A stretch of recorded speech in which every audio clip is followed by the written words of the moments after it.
For the first time, a source from inside the San Onofre power plant is speaking out, warning that restarting the San Diego County power plant is too dangerous. Team 10 investigator Mitch Blocker talked to this man and to another expert. Both are sounding the alarm. There is something grossly wrong. This anonymous inside source from San Onofre came forward to tell Team 10 he is worried about the nuclear power plant restarting. He is not alone. To understand the concerns, we have to take you inside the concrete containment walls, which house steam generators unique to the plant. Japanese manufacturer Mitsubishi Heavy Industries built replacement generators for the aging nuclear plant in 2010 and 2011. The new generators were designed to provide low-cost power for decades. Instead, they shut it down in just 11 months because of a radiation leak. The manufacturer, I believe, does not have an experience with this size of a unit. Dr. Joe Hoppenfeld spent his entire professional life working with steam generators and nuclear power. Though he lives in Maryland, he is familiar with San Onofre, which is run by Southern California Edison. Hoppenfeld used to work for the Nuclear Regulatory Commission. He says the 2011 radiation leak that shut down the plant revealed a potentially catastrophic problem with the tubes that carry scalding water. As far as I'm concerned, I believe it's a very serious risk. Tubes carry water to and from the reactor core. This creates steam, which turns the turbines and produces energy. The tubes operate under very high internal pressure. There is no protection provided between the tubes, from tubes in the rows hitting each other. Our sources say the redesign of the Mitsubishi generators had unintended consequences. Tubes began hitting each other, creating cracks. These tubes were hitting each other, and that's dangerous. This safety engineer worked at San Onofre. He has 25 years' experience in the nuclear field. He wants to remain anonymous because he told Team 10 he fears for his safety. When they made these changes, they did not look at the academic research. Dr. Hoppenfeld and our inside source say the tube's movement, banging into each other, led to unprecedented tube failures. Out of 19,400 tubes, the NRC found more than 17% were damaged. Hoppenfeld says the worst-case scenario is a main steam line break, which he says could be caused by tubes cracking, the tube walls thinning, or metal fatigue. Our song's insider and Hoppenfeld say if there is a steam line break, there is potential for the reactor core to overheat, which could mean a full or partial meltdown. Many tubes, and I don't know how many, have exhausted their fatigue life. They don't have any fatigue life left. SoCal Edison proposed a solution to only operate Unit 2 at 70% power. Both Team 10 sources say that may reduce risk, but is no guarantee of safety. I don't think to scare anybody. You can live there, but you should know what the risk is. Both believe no one can predict what will happen. If an accident like this were to happen, San Onofre's emergency plan is not geared to handle it, and it could cause a public disaster. Now, SoCal Edison maintains the plant is safe to restart. They declined an on-camera interview, but sent us a brief statement that reads in part, while Dr. Hoppenfeld has an extensive resume, his song's analysis is significantly flawed, reflecting his lack of specific expertise in tube vibration analysis provided by 3 experts that performed SCE's analysis. Mitsubishi Heavy Industries also sent us a statement. It reads in part, the design went through an extensive review process which included the participation of third-party experts, and MHI believed they would operate as expected, safely and successfully. No safety measures were sacrificed in the design. And of course, if you want to see those full statements, we've got them up on our website, 10news.com. Big question, still waiting to hear from the NRC, so when can we expect that? We expect that in the next month, but it really could happen at any time. And of course, we'll keep watching it, keep watching these safety issues, and keep reporting on them. All right, stay on it, Mitch. Thank you. Mitch.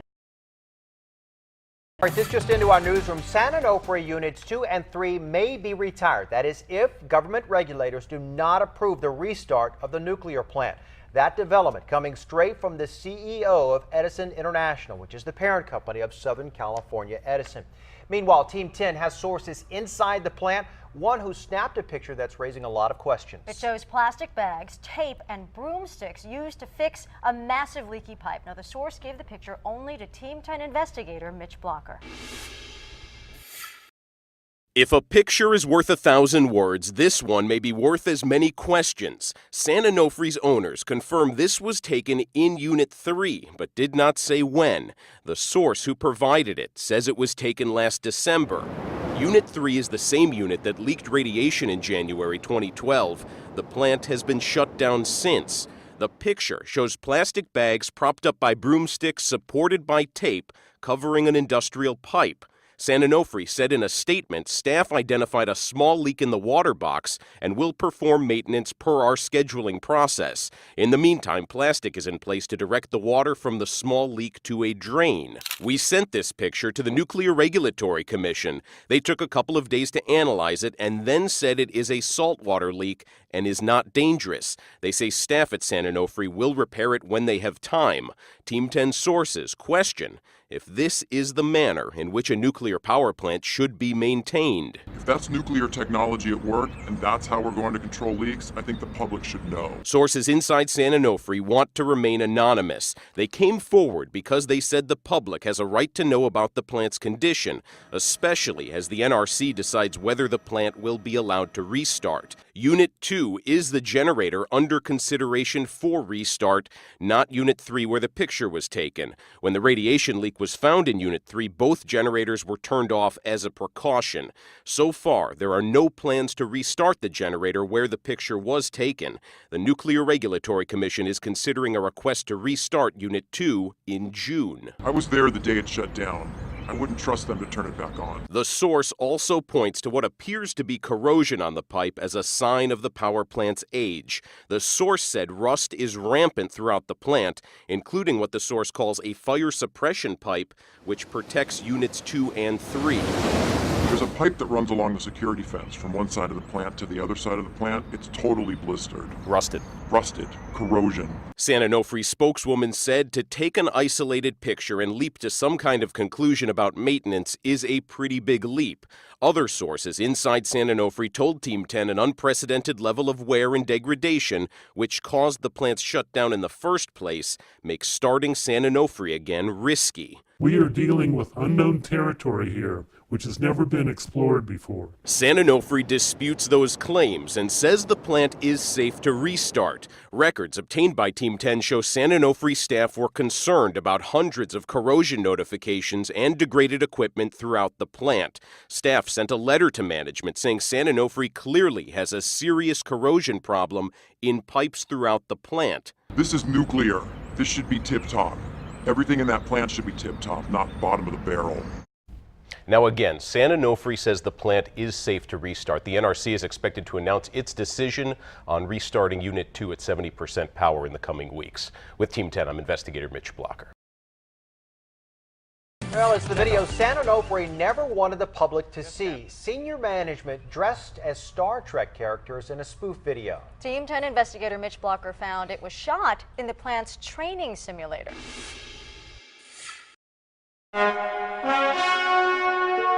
There's no mention of space or the final frontier. This is Songs Trek, a spoof brought to you by management at the San Onofre Nuclear Generating Station. It features replica uniforms and a Vulcan scientist, ears and all. If we remain in this state for much longer, we run a risk of equipment failure and crew demoralization. The video was made in 2010. It includes former Chief Nuclear Officer Ross Ridenour. He plays Captain Kirk and no longer works at the plant. San Onofre spokeswoman would not tell us whether he was fired. Ridenour did not respond to calls or emails. We're told he now works in the Middle East. San Onofre's current vice president and station manager is also in the video. At the time, Doug Bowder played Ridenour's commander. So many safety hazards, lieutenants. Are you prepared to get us out of our current situation? San Onofre has been shut down since January 2012 because of a radiation leak. The Nuclear Regulatory Commission did not know about this video until Team 10 showed it to regulators. A spokesman said the NRC will be reviewing the video. Federal regulators are considering a request by Southern California Edison to restart San Onofre at 70% power in June. A source inside the plant who wants to remain anonymous says workers found the spoof inappropriate. Supposedly it was for training. How that fits in and how that works for training, your guess is as good as mine. San Onofre's spokeswoman said the video was shot 3 years ago for an employee recognition event. The spokeswoman said the video cost $800 to make and that it was never completed or intended to be public. She said it never compromised safety. I'm counting on you to make sure our mission is successful. Sources say this video offers a rare look inside San Onofre. The plant runs by public trust, and right now the public is blind. And what they call a questionable culture where senior management spends ratepayer money making spoofs. Now, this video is not the only look we're getting inside San Onofre. Just 2 weeks ago, Team 10 showed you this picture of a leaking pipe sealed with plastic bags, tape, and broomsticks. We're told it is part of Reactor 3, which of course has been inactive for more than a year now. Unbelievable. Yeah. And this investigation continues into everything with what's happening. I mean, it just one thing after another keeps popping up. No doubt. And there are lawmakers who are looking at this. California Senator Barbara Boxer has been asking a lot of questions, and she's in a position to ask them. She's actually the chairwoman of the committee that oversees nuclear regulation in the United States. So some state representation asking some questions about this. Jumping into it. All right, Mitch, thank you. An incident involving Team 10 has a top media organization demanding an apology from the California State Parks and the owners of the San Onofre power plant. Our crew was in a public place, but police and San Onofre security demanded that we delete the video. But we didn't, and 10 News investigator Mitch Blocker wants to show it to you. Mitch? Yeah, guys, we were working on a series of stories that were critical of San Onofre and its management. We were getting shots of the facility from a public state beach when police and San Onofre staff demanded that we delete our video and leave. What do you mean we're not allowed to film? As per my boss. How can you tell us we're not allowed to film on a public beach? This is Bob Warman, a state parks employee. We were here to get video of the San Onofre nuclear power plant when he stepped in and told us we were on private property. Where's the private property end? It doesn't say anything that there's private property. See that sign right there? Where? Concrete post, go read it. It says private property? Go read it. That doesn't look like a no trespassing sign to me. It says no parking, Bob. According to San Onofre spokeswoman, Bob Warman had been called by plant security. We were in the process of airing and preparing several stories about the plant, which has been idle for more than a year because of a radiation leak. Our reports revealed how nuclear experts and insiders felt restarting the plant was risky. They uncovered this picture showing plastic bags, duct tape, and broomsticks used to seal a leaky industrial pipe inside the plant. We also reported on a Star Trek spoof shot in the plant's training simulator featuring senior plant managers. Hey, and you need to roll somebody down here. When we told Warman we had the right to shoot on public property, he called for backup. In the distance and off camera, you can hear State Parks policeman Inyo Roca coming toward us. He immediately identified himself as a State Parks police officer. What's your name? Officer Roca. Officer Roca. Nice to meet you, sir. He asked for ID and ran a background check on our crew. As the camera rolled, it captured more than the signature twin domes of the nuclear facility. It watched a man go fishing and a woman walk her dog, all in the same spot where we had apparently been trespassing. They called us down here because they said there's people filming the nuclear generator. It's a high terrorist threat. They take it very seriously. Roca told us the FBI was being dispatched, though they never showed up. Being detained. They're going to come down here. You're going to explain your story. They're going to look at your footage. Eventually, a San Onofre employee dressed in SWAT gear told us to delete our video and leave the area. We left, but did not delete the video. If the public is allowed there, then the press is allowed there. Mickey Ostreicher is the National Press Photographers Association's lawyer. In his letter to San Onofre and the state parks, he cites the Privacy Protection Act of 1980, writing, "There are no circumstances under which law enforcement or anyone else may order the deletion of files belonging to another person." He also brought up sites like Google Earth, which provide up-close overhead views of the plant. We searched Google Earth and found this picture, snapped from nearly the same spot where we took our video. There are far too many people that think that stopping somebody from taking a picture or a recording is going to help national security, when in fact All it is undermining our constitutional rights. So far, the state park's legal department has responded only in part, insisting our officers did not initiate the contact independently, that they were responding to a request from the San Onofre nuclear generating station. Now, we only shot video from public property or areas we were directed to by state park staff. San Onofre owner Southern California Edison told us that their security officer responded conservatively last month when he indicated to a television crew his preference that they stop filming and delete their video. SCE's senior vice president said, "We take seriously our security responsibility to ensure that we protect public health and safety." Mitch, anyone on that beach can snap a picture. Yeah. So what happened to you? Can that happen to anyone? We have the same rights as any member of the public. So yeah, presumably it could happen to anybody. And we should mention, we are aware of the security concerns. We were taking wide shots. Our only interest was to show our audience what we were reporting on. If we wanted specific shots, as you saw, we could have simply pulled up Google Earth. And there's a lot to report on. Yeah. All right. Thank you, Mitch. It shouldn't come as a surprise to those of you who've been following our Team 10 series inside San Onofre. And Team 10 investigator Mitch Blocker is back now with more exclusive inside information, including the confidential internal email employees got from San Onofre's top executive. Mitch? Bill, before the rest of us even got a whiff of the news about San Onofre's shutdown, the man in charge of the plant, Pete Dietrich, sent staff a heavy-hearted message. The email is clearly marked for internal use only. It says this difficult announcement is something none of us wanted to hear, but our decision is absolutely the right thing to do. Dietrich blames the Atomic Safety and Licensing Board and the Nuclear Regulatory Commission for the decision. Now, the internal email was given to us by sources inside the plant who have been concerned about the plant's safety. These sources helped us first report on issues with plant maintenance, including how a large industrial pipe was fixed with duct tape and garbage bags. We also revealed an internal video, a Star Trek spoof shot in San Onofre's training simulator, which featured top plant managers. Now at 5, we're going to again hear from our inside sources and show you more of that leaked internal email. Koshal? Well, 10 News was okay. For the first time, sources tell Team 10 decision makers in charge of replacing the generators at San Onofre may have put profits ahead of safety. And our sources say in the rush to change the generators, the nuclear plant skipped a vital step that the government should have caught. These claims are coming just as it was announced the plant will not be restarted. And as a California senator calls for the Department of Justice to investigate, only Team 10's Mitch Blocker has the story.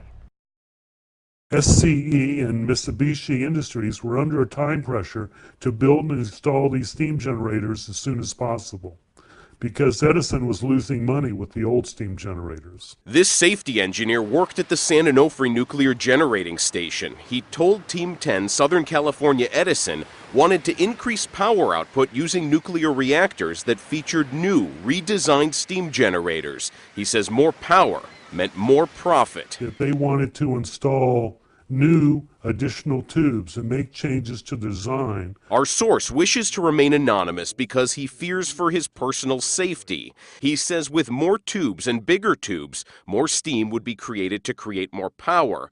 Our inside source says the new tubes featured major changes that should have required close oversight and public hearings before Mitsubishi Heavy Industries began to build the new generators. This is what Senator Barbara Boxer wants the Department of Justice to investigate. She wants to know if the companies intentionally misled the Nuclear Regulatory Commission. This former NRC employee agrees with our inside source and says Edison and Mitsubishi put profit before safety. You don't need an NRC approval if you want to change the toilet seat somewhere. But if you make a major change, which this was the case, you do need an NRC approval. The nuclear industry is self-policing. Regulations leave it up to SCE to tell the government whether the work to be done is major or minor. Internal SCE documents given to Team 10 by a second source show the company was able to sidestep a more thorough review by simply describing the replacement of the original steam generators as a minor change. SCE gave regulators the same information about the replacement generators.